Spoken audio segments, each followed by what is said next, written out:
சிலருக்கு ஒருத்தரை காதலிச்சா போதும் அவங்க வாழ்க்கையே நிறைவடையும். ஆனா சிலருக்கு ஏன் ஒருத்தர் இன்னொருவர் மற்றொருவர் பல பேரிடம் காதல் வருது? இது குணக்குறைவா, தவறா, இல்ல இதுக்கு அறிவியல் காரணம் இருக்கா?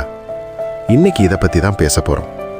நம்ம மூளை சந்தோஷம் கிடைக்கும்போது டோபமின் என்ற ஹார்மோனை வெளியிடும். புது மனிதர், புது கவனம், புது காதல் இதெல்லாம் வந்தா மூளை வாவ் சூப்பர் ஃபீலிங் அப்படின்னு நினைக்கும்.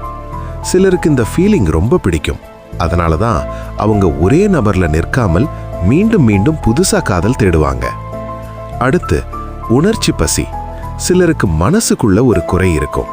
என்னை யாரும் புரிஞ்சுக்கல, என்னை யாரும் முழுசா நேசிக்கல. இந்த வெறுமை ஒருவரால் நிரப்ப முடியலன்னா மற்றவரிடம் தேடுவாங்க. அதுதான் பல காதலுக்கு காரணம்.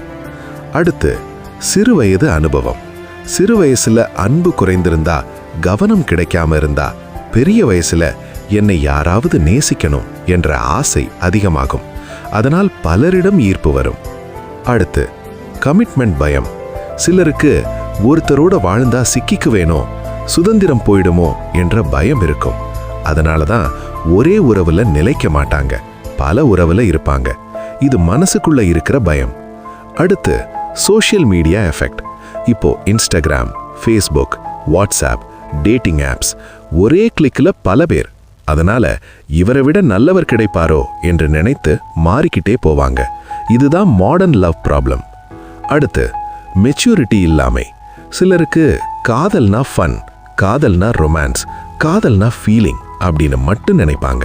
ஆனா உண்மையான காதல் பொறுப்பு, நம்பிக்கை, பொறுமை இது எல்லாம் சேர்ந்தது தான். இதை புரியாதவங்க எளிதா மாறுவாங்க. இப்போ ஒரு முக்கியமான உண்மை, பல பேரை விரும்புவது தவறில்லை. ஆனா ஒரே நேரத்தில் பல பேரை ஏமாற்றுவது தான் தவறு. அது மற்றவர்களின் மனதை காயப்படுத்தும். உண்மையான காதல் என்றால் ஒருவரை தேர்வு செய்வது, அவரோட நிலைப்பது, கஷ்டத்திலும் விட்டு போகாமல் இருப்பது. இதுதான் மெச்சூர் லவ். முடிவா சொல்லணும்னா பல காதல் வர்றது மூளை காரணம், மனக்குறை, பயம், அனுபவம், சூழல் இதெல்லாம் சேர்ந்து உருவாகிறது. நீங்க இந்த வீடியோ பிடிச்சிருந்தா லைக் பண்ணுங்க, ஷேர் பண்ணுங்க, சப்ஸ்கிரைப் பண்ண மறக்காதீங்க. இன்னொரு நல்ல வீடியோல சந்திப்போம். Until then, take care, be true in love.